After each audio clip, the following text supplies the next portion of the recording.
ಎಲ್ಲರಿಗೆ ನಮಸ್ಕಾರ. ಯಾರ್ಯಾರು ಇವತ್ತಿನ ಪ್ರೋಗ್ರಾಮ್ ನಲ್ಲಿ ಪಾರ್ಟಿಸಿಪೇಟ್ ಮಾಡಿದಿರಿ, ತಮ್ಮೆಲ್ಲರಿಗೆ ಗೊತ್ತಿದ್ದಂಗೆ 1942 ಅಲ್ಲಿ ಏನ ಕ್ವಿಟ್ ಇಂಡಿಯಾ ಮೂವ್ಮೆಂಟ್ ಇಡೀ ದೇಶದಲ್ಲಿ ಮಹಾತ್ಮ ಗಾಂಧೀಜಿಯವರು ಲಾಂಚ್ ಮಾಡಿದ್ರು. ಅದಕ್ಕೆ we are completing almost 79 to 80 years this year. ಅದರ ಜೊತೆಗೇನೆ ವಿ ಆರ್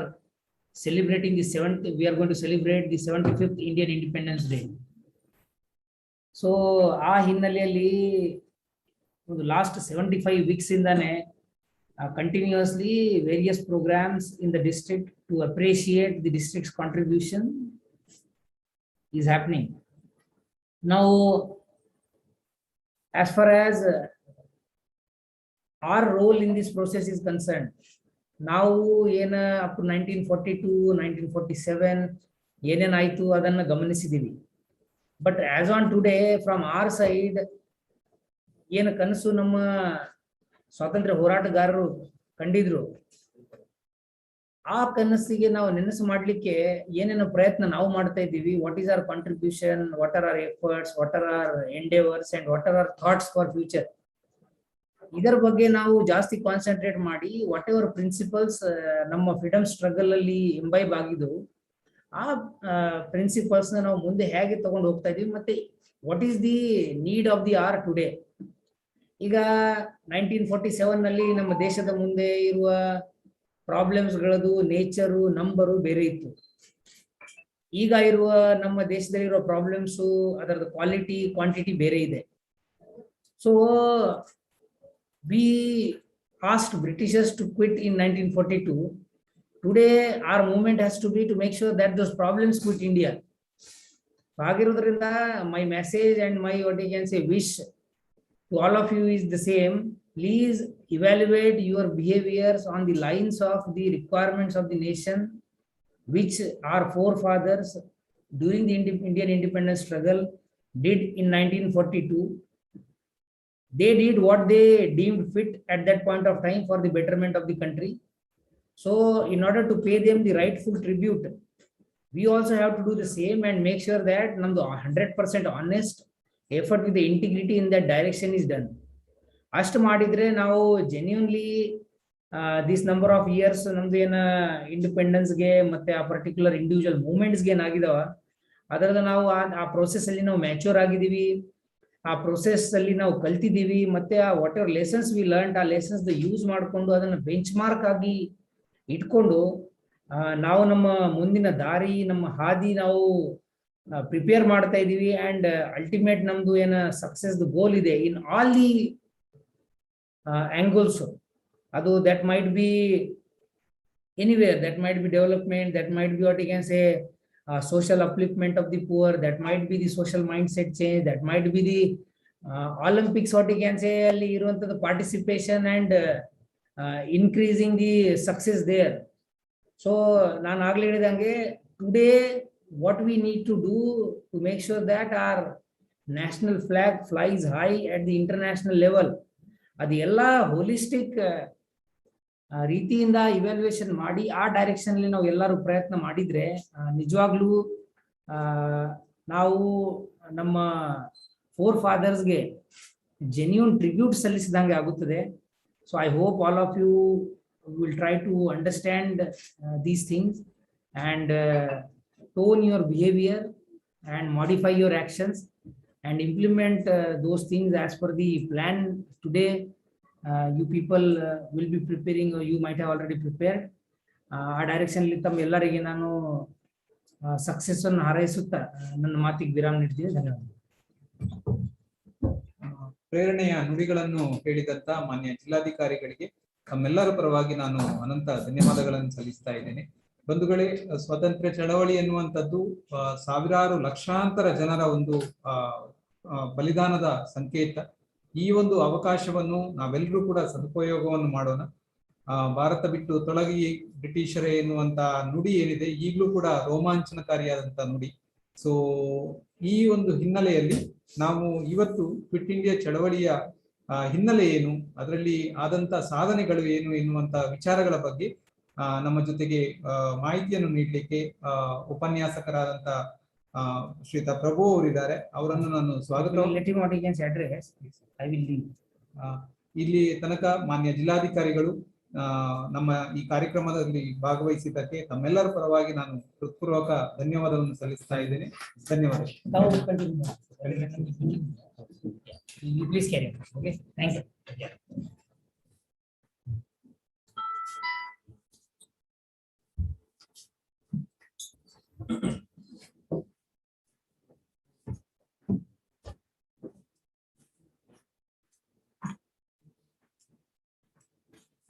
ಆತ್ಮೀಯರೇ, ಮುಂದಿನ ಕಾರ್ಯಕ್ರಮಕ್ಕೆ ನಾವು ಹೋಗೋಣ.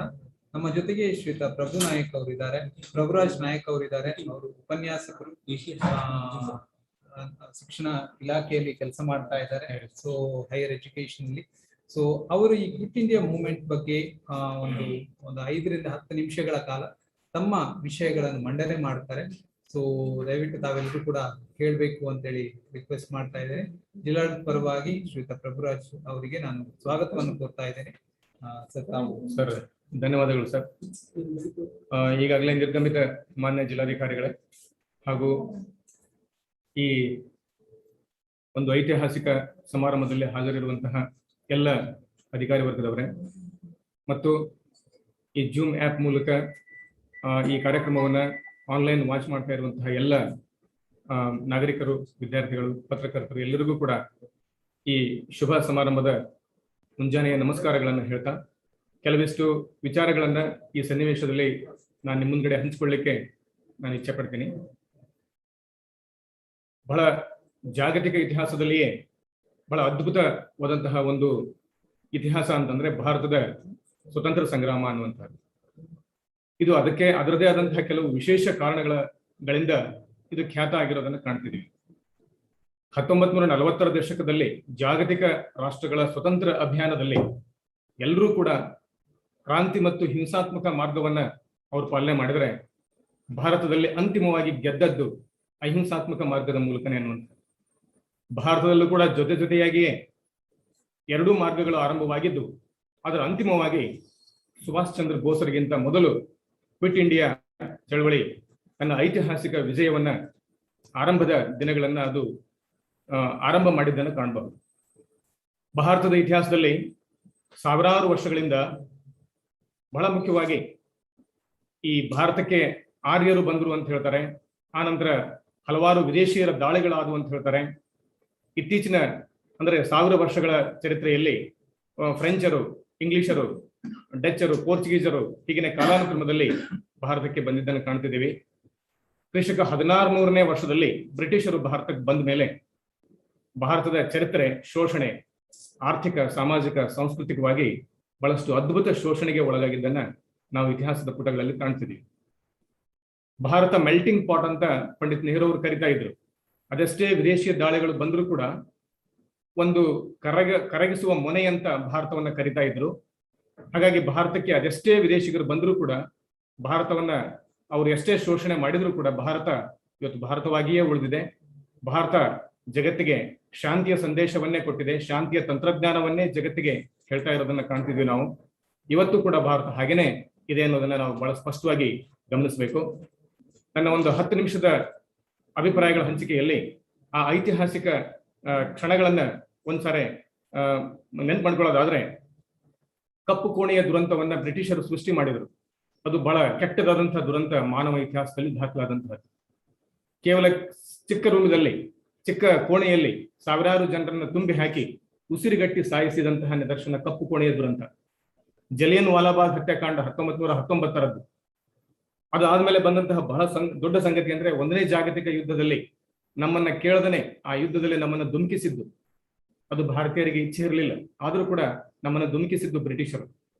ಅದರ ಜೊತೆಗೆ ಬಹಳ ಮುಖ್ಯವಾಗಿ 1929ರಲ್ಲಿ ಇಂಡಿಯನ್ ನ್ಯಾಷನಲ್ ಕಾಂಗ್ರೆಸ್ ಪಾರ್ಟಿ ಪೂರ್ಣ ಸ್ವರಾಜ್ಯದ ಘೋಷಣೆಯನ್ನ ಕೂಗಿದ್ದನ್ನು ಕಾಣಬಹುದು.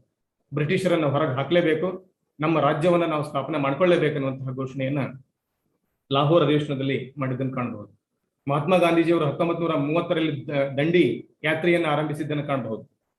1929ರಿಂದ 30ರವರೆಗೆ ಲಂಡನ್ನಲ್ಲಿ ದುಂಡು ಮೇಜಿನ ಸಮ್ಮೇಳನಗಳು ನಡೆದಾಗ ಭಾರತೀಯ ಎಲ್ಲ ಜನರು ಕೂಡ, ಎಲ್ಲ ಜನರ ಪ್ರತಿನಿಧಿಗಳು ಕೂಡ ಆ ದುಂಡು ಮೇಜಿನ ಸಮ್ಮೇಳನದಲ್ಲಿ ಭಾಗವಹಿಸಿದ್ದನ್ನ ಮತ್ತು ಭಾರತೀಯರ ಸ್ವತಂತ್ರದ ಬೇಡಿಕೆಯನ್ನ ಅಲ್ಲಿ ಮಂಡಿಸಿದ್ದನ್ನು ಕಾಣಬಹುದು.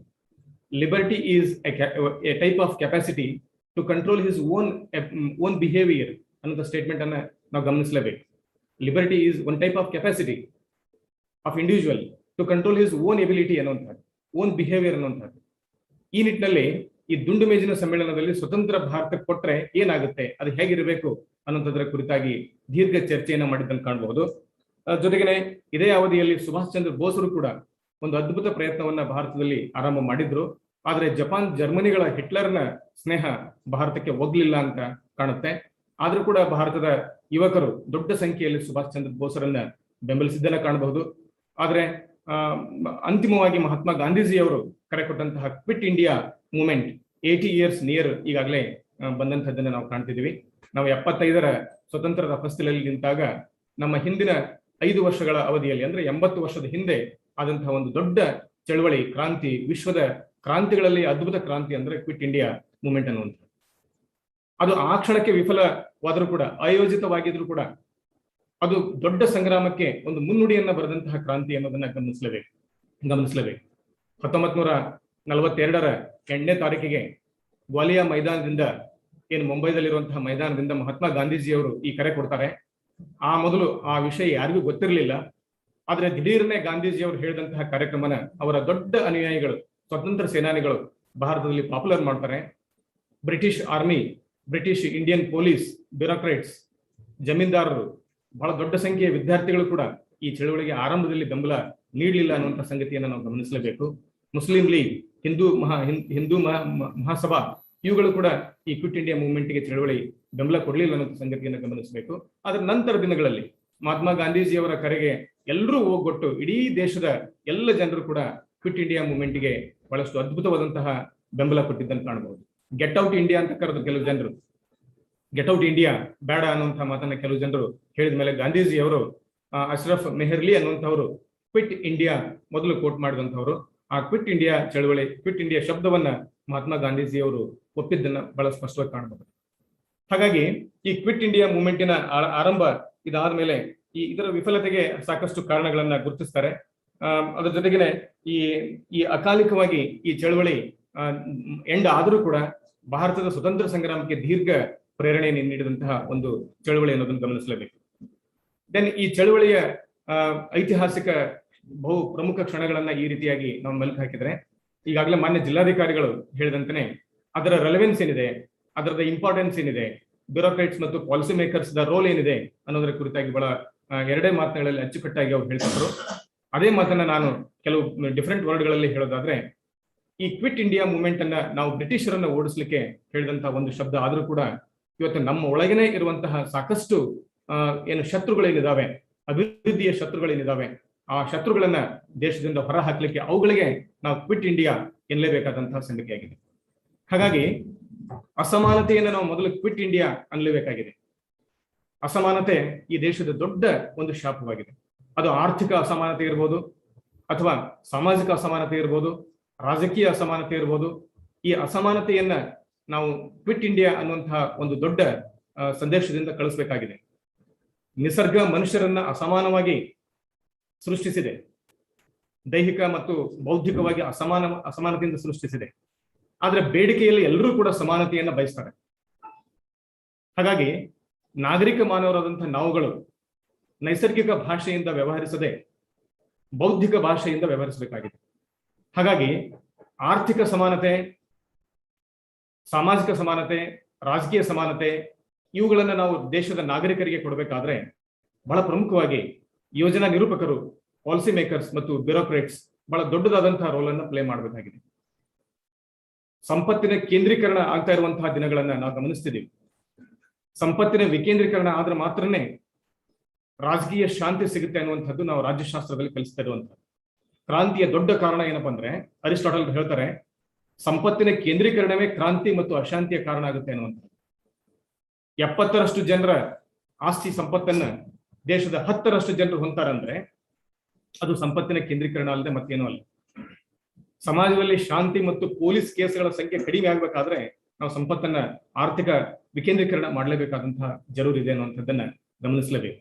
ಹಾಗಾಗಿ ಆರ್ಥಿಕ ಅಸಮಾನತೆಗೆ ಕ್ವಿಟ್ ಇಂಡಿಯಾ ಅನ್ನೋಣ, ಸಾಮಾಜಿಕ ಅಸಮಾನತೆಗೆ ಕ್ವಿಟ್ ಇಂಡಿಯಾ ಅನ್ನೋಣ, ರಾಜಕೀಯ ಅಸಮಾನತೆಗೆ ಕ್ವಿಟ್ ಇಂಡಿಯಾ ಅನ್ನುವಂತಹ ಮನೋಭಾವನೆಯನ್ನು ನಾವು ನಮ್ಮ ಬಿಹೇವಿಯರ್ ಅನ್ನ ಮಾನ್ಯ ಜಿಲ್ಲಾಧಿಕಾರಿಗಳು ಹೇಳಿದಂತೆ ನಮ್ಮ ಬಿಹೇವಿಯರ್ ಅನ್ನ ಬದಲು ಮಾಡ್ಕೊಳ್ಬೇಕನ್ನುವಂತ. ನೋಡ್ರಿ, 545 ಜನಪ್ರತಿನಿಧಿಗಳ ಸದನದಲ್ಲಿ ಕೇವಲ 74 ಜನ ಮಹಿಳಾ ಪ್ರಾತಿನಿಧ್ಯ ಇರೋದನ್ನು ಕಾಣ್ತಿದ್ದೀವಿ. ಇದು ಮಹಿಳಾ ಅಸಮಾನತೆಯನ್ನ ತೋರಿಸುವಂತಹ. ಮಹಿಳೆಯರಿಗೆ ಹೆಚ್ಚಿನ ಅವಕಾಶ ಕೊಡೋಣ, ಅವರು ಹೆಚ್ಚಿನ ರಾಜಕೀಯ ಪ್ರವೇಶ ಪಡೆಯುವಂತೆ, ಪಾಲಿಸಿ ಮೇಕಿಂಗ್ ಪ್ರೊಸೆಸ್ ನಲ್ಲಿ ಅವರು ಭಾಗವಹಿಸುವಂತೆ, ಪುರುಷ ಪ್ರಧಾನ ಸಮಾಜ ಕೋಆಪರೇಟಿವ್ ಬಿಹೇವಿಯರ್ ಅನ್ನ ನಾವು ರೂಢಿಸಿಕೊಳ್ಬೇಕಾದ ಜರೂರು ಇದೆ ಅನ್ನುವಂಥದ್ದನ್ನ ಈ ಕ್ವಿಟ್ ಇಂಡಿಯಾ ಸಮಯದಲ್ಲಿ ನಾವು ಅರ್ಥ ಮಾಡ್ಕೊಳ್ಳೋಣ ಅನ್ನುವಂಥ. ದೆನ್ ಕ್ವಿಟ್ ಇಂಡಿಯಾ ಪಾವರ್ಟಿ ಅನ್ನುವಂತಹ ಸಂಗತಿ ದೊಡ್ಡದಿದೆ. ಇವತ್ತು ನಮ್ಮ ದೇಶದಿಂದ ಬಡತನವನ್ನ ಕಿತ್ತು ಹಾಕ್ಬೇಕಂತಂದ್ರೆ ಬಡತನಕ್ಕೆ ಒಂದು ದೊಡ್ಡ ಕಾರಣ ಕಡಿಮೆ ಕೆಲಸ ಮಾಡುವಂತಹದ್ದು. ನಾವು ಹೆಚ್ಚು ಕೆಲಸ ಮಾಡೋದ್ರಿಂದ ಬಡತನವನ್ನ ಕಿತ್ತು ಹಾಕಬಹುದು. ಹಾಗಾಗಿ ಭಾರತದಿಂದ ಬಡತನವನ್ನ ಕಿತ್ತು ಹಾಕ್ಬೇಕಂದ್ರೆ 70% ಜನರು ಕೇವಲ $2 ಅನ್ನ ಪ್ರತಿದಿನ ಅರ್ನ್ ಮಾಡುವಂತ ಸ್ಥಿತಿಯಲ್ಲಿ ಭಾರತ ಇದೆ. ಹಾಗಾಗಿ ಬಡತನ ಮಾನವ ಜನಾಂಗದ ಶತ್ರು ಅನ್ನೋದರ ಜೊತೆಗೆ ಪಾಲಿಸಿ ಮೇಕಿಂಗ್ ಮತ್ತು ಬಹಳ ಮುಖ್ಯವಾಗಿ ಬ್ಯೂರೋಕ್ರೆಟಿಕ್ ಮೈಂಡ್ ನಾವು ಭಾರತದ ಬಡತನವನ್ನ ಕಿತ್ತು ಹಾಕುವಂತಹ ಒಂದು ದೊಡ್ಡ ಪ್ರಯತ್ನ ಮಾಡಬೇಕಾಗಿದೆ. ಅದಕ್ಕಾಗಿನೇ ಕ್ವಿಟ್ ಇಂಡಿಯಾ ಅನ್ನುವಂಥದ್ದನ್ನ ಕ್ವಿಟ್ ಇಂಡಿಯಾ ಪಾವರ್ಟಿ ಅನ್ನುವಂತಹ ಶಬ್ದಗಳಲ್ಲಿ ಅದನ್ನ ಬಳಸೋಣ ಅನ್ನುವಂಥದ್ದು. ದೆನ್ ಅನ್ಎಂಪ್ಲಾಯ್ಮೆಂಟ್ ಮತ್ತೊಂದು ದೊಡ್ಡ ಸಮಸ್ಯೆ. ನಿರುದ್ಯೋಗ ಅದು ಯುವ ಜನಾಂಗದ ಬಹುದೊಡ್ಡ ಶತ್ರು. ಅವ್ರ ಕೈಗೆ ನಾವು ಸಂಪತ್ತನ್ನ, ನಮ್ಮ ದೇಶದಲ್ಲಿರುವಂತಹ ಸಂಪತ್ತನ್ನ ಯೋಗ್ಯವಾಗಿ ಬಳಕೆ ಮಾಡಿ ಅವರ ಕೈಗೆ ಉದ್ಯೋಗ ಸಿಗುವಂತೆ ಮಾಡಿದ್ರೆ ಇವತ್ತಿನ ಪ್ರಧಾನಮಂತ್ರಿಗಳು ಹೇಳುವ ಸ್ಕಿಲ್ ಇಂಡಿಯಾ ಮತ್ತು ಏನು home India, home made India, ಜಗತ್ತಿಗೆ ನಾವು ಪ್ರೊಡ್ಯೂಸ್ ಮಾಡುವಂತಹ ಒಂದು ಸಾಧ್ಯತೆ ಸೃಷ್ಟಿ ಮಾಡ್ಕೊಳ್ಳಿಕ್ಕೆ ಸಾಧ್ಯವಾಗುತ್ತೆ. ಜಾಗತೀಕರಣಕ್ಕೆ ದೊಡ್ಡ ಉತ್ತರ ಅಂತಂದ್ರೆ ಮಾನ್ಯ ಪ್ರಧಾನಮಂತ್ರಿಗಳು ಹೇಳ್ತಾ ಇರುವಂತಹ ಸ್ಕಿಲ್ ಇಂಡಿಯಾ ಕೌಶಲ್ಯ, ಸ್ಕಿಲ್ ಇಂಡಿಯಾ ಭಾರತ ಕಟ್ಟಬೇಕಾಗಿದೆ. ಆತ್ಮನಿರ್ಭರ ಭಾರತ ಆಗಿರಲಿ, ಸ್ಕಿಲ್ ಇಂಡಿಯಾ ಆಗಿರಲಿ, ಇದು ಜಾಗತೀಕರಣಕ್ಕೆ ಮತ್ತು ಉದ್ಯೋಗ ಸೃಷ್ಟಿಗೆ, ಅಸಮಾನತೆಗೆ ಬಹುದೊಡ್ಡ ಒಂದು ಕೊಡುಗೆಯ ಸಂದೇಶ ಆಗಿದೆ ಅನ್ನೋದನ್ನ ನಾವು ಅರ್ಥ ಮಾಡ್ಕೊಳ್ಳೋಣ. ಮತ್ತು ಆ ಯೋಜನಾ ನಿರೂಪಕರು, ಮುಖ್ಯವಾಗಿ ಬ್ಯೂರೋಕ್ರೇಟ್ಸ್, ಆ ಯೋಜನೆಗಳನ್ನ ಯೋಗ್ಯವಾಗಿ ಜನರಿಗೆ ತಲುಪಿಸುವಂತಹ ಕೆಲಸ ಮಾಡಿದ್ರೆ ನಾವು ಬಹುತೇಕ ಆರ್ಥಿಕ ಅಸಮಾನತೆಯನ್ನು ಕೂಡ ಹೋಗಲಾಡಿಸ್ಲಿಕ್ಕೆ ಸಾಧ್ಯ ಆಗುತ್ತೆ ಮತ್ತು ಜಾಗತೀಕರಣದ ದುಷ್ಪರಿಣಾಮಗಳನ್ನ ನಾವು ದಾಟಿ ನಿಲ್ಲಲಿಕ್ಕೆ ಸಾಧ್ಯ ಆಗುತ್ತೆ ಅನ್ನುವಂಥದ್ದು. ಬಹಳ ಮುಖ್ಯವಾಗಿ ಕ್ವಿಟ್ ಇಂಡಿಯಾ ಅನ್ಲಿಕ್ಕೆ ಕ್ವಿಟ್ ಇಂಡಿಯಾ ಪ್ರೊಸೆಸ್ ನಲ್ಲಿ ಬರುವಂತಹ ಮತ್ತೊಂದು ದೊಡ್ಡ ಸಂಗತಿ ಅಂದ್ರೆ ಈ ಅನಾರೋಗ್ಯದ ಸಂಗತಿಗಳನ್ನುವಂಥದ್ದು. ಅನಾರೋಗ್ಯಕ್ಕೆ ಬಹಳ ದೊಡ್ಡ ಕಾರಣಗಳನ್ನ ಹುಡುಕುವ ಜರೂರಿ ಇಲ್ಲ. ಸಾಧಾರಣ ಕಾರಣಗಳು, ನಾವು ಸಹಜ ಜೀವನದಿಂದ ದೂರ ಹೋಗ್ತಾ ಇರುವಂತಹದ್ದನ್ನ ನಾವು ಕಾಣ್ತಿದ್ದೀವಿ. ನಮ್ಮ ಹಿರಿಯರು ಬದುಕಿದಂತೆ ನಾವು ಬದುಕ್ತಾ ಇಲ್ಲ. ಅದೇ ಅನಾರೋಗ್ಯದ ಮೂಲ. ಪ್ರಾಕೃತಿಕ ವಿಕೋಪಗಳಿಗೆ ದೊಡ್ಡ ಕಾರಣ ಅಂತಂದ್ರೆ ನಾವು ಪ್ರಕೃತಿಯನ್ನ ಶೋಷಣೆ ಮಾಡ್ತಿರುವುದರ ಪರಿಣಾಮ. A system maintains its own balance ಅಂತ ನಾವು ಕಲಿಸ್ತೀವಿ ಸಿಸ್ಟಮ್ ಥಿಯರಿಯಲ್ಲಿ. ಪ್ರತಿಯೊಂದು ವ್ಯವಸ್ಥೆ ತನ್ನ ಸಮತೋಲನವನ್ನ ತಾನೇ ಕಾಯ್ದುಕೊಳ್ತಿದೆ ಅನ್ನುವಂಥದ್ದು. ಹಾಗಾಗಿ ಪ್ರಕೃತಿಯು ಕೂಡ ತನ್ನ ಅಸಮತೋಲನದ ಅನಾರೋಗ್ಯದ ಸ್ಥಿತಿಯನ್ನು ನಮ್ಮ ಮುಂದ್ಗಡೆ ತೋರಿಸ್ತಾ ಇದೆ. ನಾವು ಇಕೋ ಫ್ರೆಂಡ್ಲಿ ಆಗಿ ಬದುಕೋದನ್ನ ನಾವು ಈ ಸನ್ನಿವೇಶದಲ್ಲಿ ಕಲ್ತ್ಕೊಳ್ಳೋಣ ಅನ್ನೋಂಥದ್ದನ್ನ ನಾವು ಗಮನಿಸಲೇಬೇಕಾದಂತಹ ಸಂಗತಿ. ಹಾಗಾಗಿ ಮತ್ತೊಂದು ಜಾಗತಿಕ ಸಮಸ್ಯೆ ಅಂತಂದ್ರೆ ಭಯೋತ್ಪಾದನೆ ಸಮಸ್ಯೆ ಆಗಿದೆ. ಭಯೋತ್ಪಾದನೆ ವಿಶ್ವದ ದೊಡ್ಡ ಸಮಸ್ಯೆ ಆಗಿದೆ. ಭಾರತದಲ್ಲೂ ಕೂಡ ಭಯೋತ್ಪಾದನೆ ಬಹಳಷ್ಟು ದೊಡ್ಡ ಪ್ರಮಾಣದ ತನ್ನ ಬಾಹುಗಳನ್ನ ಚಾಚ್ತಾ ಇರೋದನ್ನು ಕಾಣ್ತಿದ್ವಿ. ಯಾವ ದೇಶ ಅಶಾಂತಿಯಲ್ಲಿ ಇರುತ್ತೆ ಆ ದೇಶ ಪ್ರಗತಿ ಆಗೋದಿಲ್ಲ. ನಮ್ಮ ಶತ್ರು ರಾಷ್ಟ್ರಗಳು ಭಾರತವನ್ನು ಅಶಾಂತಿಯಲ್ಲಿ ಇಡ್ಲಿಕ್ಕೆ ನೋಡ್ತಾ ಇದ್ದಾರೆ. ಅದಕ್ಕೆ ನಾವು ಯೋಗ್ಯ ಉತ್ತರವನ್ನು ರೂಪಿಸ್ಕೊಳ್ಬೇಕು. ಸ್ವತಂತ್ರ ಸಂಗ್ರಾಮದಲ್ಲಿ ನಮ್ಮ ಹಿರಿಯರು ಹಾಕಿಕೊಟ್ಟ, ಎಲ್ಲರೂ ಕೂಡ ಸಹೋದರರಂತೆ ಭ್ರಾತೃತ್ವದಲ್ಲಿ ಬದುಕುವ ನಮ್ಮ ಸ್ವತಂತ್ರ ಸಂಗ್ರಾಮದ ಹಿರಿಯರು ಹಾಕಿಕೊಟ್ಟ ಮಾರ್ಗದಲ್ಲಿ ನಾವು ಇರೋದನ್ನ ಕಲಿಯಲೇಬೇಕಾಗಿದೆ. ನಮ್ಮ ದೇಶದಿಂದ ಭಯೋತ್ಪಾದನೆಯನ್ನ ಮೂಲೋತ್ಪಾಟನೆ ಮಾಡಿದರೆ ನಮ್ಮ ದೇಶದ ಒಳಗಡೆ ಶಾಂತಿ ಸಿಗುತ್ತೆ, ಶಾಂತಿಯಿಂದ ಸ್ಥಿರತೆ ಸಿಗುತ್ತೆ, ಸ್ಥಿರತೆಯಿಂದ ಪ್ರಗತಿ ಸಿಗುತ್ತೆ ಅನ್ನೋದು. ಯಾವ ತಲೆ ಅಶಾಂತಿಯಲ್ಲಿದೆಯೋ ಅದು ಸ್ಥಿರವಾಗಿರೋದಿಲ್ಲ. ಯಾವ ತಲೆ ಶಾಂತಿ ಮತ್ತು ಸ್ಥಿರತೆ ಇರುವುದಿಲ್ಲವೋ ಅದು ಪ್ರಗತಿ ಕಡೆ ಮುಖ ಮಾಡ್ಲಿಕ್ಕೆ ಸಾಧ್ಯವಿಲ್ಲ. ಹಾಗೆಯೇ ಒಂದು ದೇಶದ ಕಥೆಯು ಹೀಗೆ ಆಗಿದೆ. ಹಾಗಾಗಿ ಸಮಾಜವನ್ನು ನಾವು ಶಾಂತ ಸ್ಥಿತಿಯಲ್ಲಿ ಕಾಯ್ದುಕೊಳ್ಳುವ, ಅದನ್ನು ಮುಂದುವರಿಸಿಕೊಂಡು ಹೋಗುವ, ಭವಿಷ್ಯದ ಒಂದು ಸುಸ್ಥಿರ ಆರೋಗ್ಯದ ಸ್ಥಿತಿಗೆ ತಂದು ನಿಲ್ಲಿಸುವಂತಹ ಒಂದು ಜರೂರು ಇವತ್ತು ನಾವು ಮಾಡಲೇಬೇಕಾದಂತಹ ಒಂದು ದೊಡ್ಡ ಸಂಗತಿಯಾಗಿದೆ ಅನ್ನುವಂಥದ್ದನ್ನು ಗಮನಿಸಲೇಬೇಕು. ಮಹಾತ್ಮ ಗಾಂಧೀಜಿಯವರು ಕೇವಲ ಭಾರತೀಯ ನಾಗರಿಕರಾಗಿರಲಿಲ್ಲ, ಅವರು ವಿಶ್ವದ ನಾಗರಿಕರಾಗಿದ್ದರು. ವಿಶ್ವದ ಕುರಿತಾಗಿ ಚಿಂತನೆ ಮಾಡ್ತಾ ಇರುವಂತಹವರು. ಬಹಳ ಮುಖ್ಯವಾಗಿ ಸುಭಾಷ್ ಚಂದ್ರ ಬೋಸರನ್ನ, ಅವರ ಪ್ರಯತ್ನವನ್ನ ಗಾಂಧೀಜಿಯವರು ವೈಯಕ್ತಿಕವಾಗಿ ಒಪ್ಕೊಂಡಿರಲಿಲ್ಲ. ಆದ್ರೆ ಸ್ವತಃ ಸುಭಾಷ್ ಚಂದ್ರ ಬೋಸರು ಗಾಂಧೀಜಿಯವರನ್ನ, ಪಂಡಿತ್ ನೆಹರೂರವರನ್ನ ಮತ್ತು ಮೌಲಾನಾ ಅಬ್ದುಲ್ ಕಲಾಂ ಆಜಾದ್ ಅವರನ್ನ ತಮ್ಮ ಇಂಡಿಯನ್ ನ್ಯಾಷನಲ್ ಆರ್ಮಿಯ ತುಕಡಿಗಳಿಗೆ ಹೆಸರನ್ನು ಇಟ್ಕೊಂಡಿದ್ದಂತ ಕಾಣಬಹುದು. ಆದ್ರೆ ಗಾಂಧೀಜಿಯವರು ಅಪೋಸ್ ಮಾಡ್ತಾ ಇದ್ದಂತ ಸಂಗತಿ ಹಿಟ್ಲರಿಸಂ ಮತ್ತು ಅದೇನು ರೇಸಿಸಂ ಅನ್ನ ಹಿಟ್ಲರ್ ಪ್ರತಿಪಾದನೆ ಮಾಡ್ತಿದ್ದ ಅದು ಭಾರತಕ್ಕೆ ಬರಬಾರದು ಅನ್ನುವಂತಹ ಒಂದು ಸಂಗತಿಯನ್ನ ಮಹಾತ್ಮ ಗಾಂಧೀಜಿಯವರು ಹೇಳಿದ್ದನ್ನು ಕಾಣಬಹುದು. ಜಾಗತಿಕ ಶಾಂತಿಯನ್ನ ನಾವು ಡೆಮಾಕ್ರೆಟಿಕ್ ವೇದಿಂದ ಕಾಪಾಡಬಹುದೇ ಹೊರತು ಈ ನ್ಯೂಕ್ಲಿಯರ್ ಥ್ರೆಟ್ ನಿಂದಾಗ್ಲಿ ಅಥವಾ ನಿರಂಕುಶ ಪ್ರಭುತ್ವದಿಂದಾಗ್ಲಿ ಅನ್ನುವಂಥದ್ದಾಗಿರ್ಲಿಲ್ಲ. ಅದಕ್ಕಾಗಿನ ಗಾಂಧೀಜಿಯವರು ಸಂಪೂರ್ಣ ನಿಶಸ್ತ್ರೀಕರಣ ಪರಿಕಲ್ಪನೆಯನ್ನು ಹೇಳಿದರು. ನಾವು ಯುದ್ಧ ಸನ್ಯಾಸ ಸ್ವೀಕರಿಸೋದು ಬೇಕಾಗಿಲ್ಲ, ಆದ್ರೆ ಶಸ್ತ್ರಾಸ್ತ್ರಗಳನ್ನು ಇಟ್ಟುಕೊಂಡೇ ಜಾಗತಿಕ ಶಾಂತಿ ಸ್ಥಾಪನೆ ಮಾಡಬೇಕಾಗಿಲ್ಲ, ಅದು ಅಸಾಧ್ಯದ ಮಾತು. ಸಂಪೂರ್ಣ ನಿಶಸ್ತ್ರೀಕರಣ ಮಾಡೋದ್ರಿಂದ ಮಾತ್ರ ಜಾಗತಿಕ ಶಾಂತಿಯನ್ನು ಸ್ಥಾಪನೆ ಮಾಡಬಹುದು ಅಂತ ಮಹಾತ್ಮ ಗಾಂಧೀಜಿಯವರು ಹೇಳ್ತಾ ಇದ್ದಾರೆ. ಆದ್ರೆ ದುರದೃಷ್ಟವಶಾತ್ ಇವತ್ತು ವಿಶ್ವ ಸುಮಾರು 24,000 ಅಣುಬಾಂಬುಗಳನ್ನು ಹೊಂದಿರೋದನ್ನು ಕಾಣ್ತಿದ್ದೀವಿ. ಇವತ್ತು ನಾವು ಯುದ್ಧದ ಕಾರ್ಮೋಡದ ನೆರಳಿನಲ್ಲಿ ಶಾಂತಿಯನ್ನು ಹುಡುಕ್ತಾ ಇರುವಂತಹ ಸಂಗತಿಯನ್ನ ನಾವು ಕಾಣ್ತಿದ್ದೀವಿ. ದುರಂತ ಅಂತಂದ್ರೆ ಜಗತ್ತಿಗೆ ನಿಶಸ್ತ್ರೀಕರಣದ ಪಾಠ ಹೇಳಿದಂತಹ, ಶಾಂತಿಯ ತಂತ್ರಜ್ಞಾನ ಬೋಧಿಸಿದಂತಹ ಮಹಾತ್ಮ ಗಾಂಧೀಜಿಯವರು ಅದೇ ದೇಶದಲ್ಲಿ ಪರಮಾಣು ಶಸ್ತ್ರಾಸ್ತ್ರಗಳನ್ನ ನಾವು ಹೊಂದುವ ಸ್ಥಿತಿಗೆ ಬಂದಂತಹದ್ದು ಈ ದಕ್ಷಿಣ ಏಷ್ಯಾದ ಒಂದು ವ್ಯೂಹಾತ್ಮಕ ಸ್ಟ್ರಾಟಜಿಕ್ ಅಂತ ಕರಿತಿದ್ದೀವಿ. ವ್ಯೂಹಾತ್ಮಕ ಒಂದು ಆಯಕಟ್ಟಿನ ಬಂಧನದಲ್ಲಿ ನಾವು ಇರೋದನ್ನ ಕಾಣ್ತಿದ್ದೀವಿ. ನೆರೆಯ ಚೀನಾ ದೇಶ ಮತ್ತು ಪಾಕಿಸ್ತಾನ ದೇಶಗಳು ನಮ್ಮನ್ನು ಅನಿವಾರ್ಯವಾಗಿ ಈ ಮಹಾತ್ಮ ಗಾಂಧೀಜಿಯವರ ಪಥದಿಂದ, ಸ್ವತಂತ್ರ ಸಂಗ್ರಾಮದ ಆಶಯದಿಂದ ನಾವು ವಿಚಲಿತರಾಗುವಂತೆ ಮಾಡಿದ್ದನ್ನು ಕಾಣಬಹುದು. ಆದಾಗ್ಯೂ ಕೂಡ ಭಾರತ ಬುದ್ಧ ನಸುನಕ್ಕ no first use of nuclear weapon ಅನ್ನುವಂಥ ತಂತ್ರವನ್ನ ಹೇಳೋದ್ರ ಮೂಲಕ ಮತ್ತೆ ನಾವು ಗಾಂಧಿ ರೆಲೆವೆನ್ಸ್ ಅನ್ನ ಕಂಡುಕೊಂಡಿರೋದನ್ನು ಕಾಣಬಹುದು. ಬಹಳ ಮುಖ್ಯವಾಗಿ ನಾವು ಗಮನಿಸಲೇಬೇಕಾದ ಸಂಗತಿ, ನಾವು ಮಹಾತ್ಮ ಗಾಂಧೀಜಿಯ ದಾರಿಯಿಂದ, ಡೆಮೊಕ್ರೆಟಿಕ್ ವೇದಿಂದ ನಾವೇನಾದರೂ ದಾಟ್ಕೊಂಡ್ಬಿಟ್ರೆ ನಮಗಿರುವಂತಹ ದಾರಿ ಕಮ್ಯುನಿಸಂ ಮತ್ತು ಯಾವುದೋ ಅನಾರ್ಕಿ ಟೈಪ್ ಆಫ್ ಗವರ್ನಮೆಂಟ್ ಅನ್ನೋದನ್ನು ಗಮನಿಸಲೇಬೇಕು. ಹಾಗಾಗಿ ಡೆಮೋಕ್ರಸಿ ಹ್ಯೂಮನ್ ವ್ಯಾಲ್ಯೂಸ್ ಅನ್ನ ಎತ್ತಿ ಹಿಡಿಯುತ್ತೆ. ಮಹಾತ್ಮ ಗಾಂಧೀಜಿಯವರು ಇವತ್ತು ಅಷ್ಟೇ ಅಲ್ಲ, ಮುಂದಿನ ಜನಾಂಗವೂ ಕೂಡ ಅವರ ಅವಶ್ಯಕತೆಯನ್ನ ಹೊಂದಿದೆ ಅನ್ನೋದನ್ನು ಗಮನಿಸಲೇಬೇಕು. ಇದೇ ಮಾತನ್ನು ಬಹಳ ಸುಂದರವಾಗಿ ಆಲ್ಬರ್ಟ್ ಐನ್ಸ್ಟೈನ್ ಹೇಳ್ತಾರೆ, ಮಾಂಸ ಖಂಡಗಳನ್ನ ಹೊಂದಿದಂತಹ ಮನುಷ್ಯ ಈ ಭೂಮಿ ಮೇಲೆ ನಡೆದಾಡಿದಾನೆ ಅಂತ ಮುಂದಿನ ಜನಾಂಗ ನಂಬೋದು ಕಷ್ಟ ಸಾಧ್ಯ ಇದೆ ಅನ್ನುವಂತಹ ಸಂಗತಿ. ಇವತ್ತಿನ ಕಾಲಮಾನದಲ್ಲಿ ನಮ್ಮ ಯುವ ಜನಾಂಗ ಮಹಾತ್ಮ ಗಾಂಧೀಜಿಯವರನ್ನ ಹೆಚ್ಚು ಅರ್ಥಪೂರ್ಣವಾಗಿ ಅರಿಯುವ ಒಂದು ಪ್ರಯತ್ನ ಆಗ್ಲೇಬೇಕು. ಗೋರೂರು ರಾಮಸ್ವಾಮಿ ಅಯ್ಯಂಗಾರ್ ಅವರು ಮೈ ಎಕ್ಸ್ಪೀರಿಯನ್ಸ್ ವಿತ್ ಟ್ರುತ್ ಪುಸ್ತಕವನ್ನ ಕೇವಲ 40 ರೂಪಾಯಿಗೆ ಅನುವಾದ ಮಾಡಿ ನಮ್ಮೆಲ್ಲರ ಕೈಗೆ ಸಿಗುವಂತೆ ಮಾಡಿದ್ದಾರೆ. ಯುವ ಜನಾಂಗ, ವಿದ್ಯಾರ್ಥಿ ವೃಂದದವರು, ಅಧಿಕಾರಿ ವರ್ಗದವರು, ಯೋಜನಾ ನಿರೂಪಕರು, ಜನಪ್ರತಿನಿಧಿಗಳು ಹೆಂಗಿರಬೇಕು, ಅಧಿಕಾರಿಗಳು ಹೆಂಗಿರಬೇಕು, ದುಡಿಯದೇ ಬರುವ ಸಂಪತ್ತನ್ನ ಮುಟ್ಟುವುದಿಲ್ಲ ಎನ್ನುವ ಪ್ರತಿಜ್ಞೆಯನ್ನು ಮಾಡಬೇಕಾದಂತ ಜರೂರಿದೆ. ಅದು ಅಧಿಕಾರಿ ವರ್ಗನೇ ಇರಲಿ ಅಥವಾ ಜನನಾಯಕರೇ ಇರಲಿ, ದುಡಿಯದೇ ಬರುವ ಸಂಪತ್ತು ಸಪ್ತ ಪಾತಕಗಳಲ್ಲಿ ಒಂದು ಅನ್ನುವಂಥ. ಹಾಗಾಗಿ ಅಂತಹ ಮಹಾತ್ಮ ಗಾಂಧೀಜಿಯವರ ಸಂದೇಶವನ್ನು ನಾವು ಅರಿಯಬೇಕಾಗಿದೆ. ಹಾಗಾಗಿ ನಾವು ಕ್ವಿಟ್ ಇಂಡಿಯಾಕ್ಕೆ, ಬ್ರಿಟಿಷ್ ಈಸ್ಟ್ ಇಂಡಿಯಾ ಕಂಪನಿಗೆ ಮಾತ್ರ ನಾವು ಕ್ವಿಟ್ ಇಂಡಿಯಾ ಅನ್ಬೇಕಾಗಿಲ್ಲ. ಅದು ನಮ್ಮ ಹಿರಿಯರು ಹಾಕಿಕೊಟ್ಟ ದಾರಿ. ನಮ್ಮನ್ನ ಶೋಷಣೆ ಮಾಡುವ ಯಾವ ಸಂಗತಿಗಳಿವೆ ಅದಕ್ಕೆ ಕ್ವಿಟ್ ಇಂಡಿಯಾ ಅಂತ ಅನ್ನೋಣ. ನಾವು ಅಖಂಡ ಭಾರತೀಯರು ಒಂದಾಗಿರ್ಲಿಕ್ಕೆ ಏನು ಬೇಕೋ ಅದಕ್ಕೆ ಯಾರು ಏನು ವಿರೋಧ ಬಗೆತಾರೆ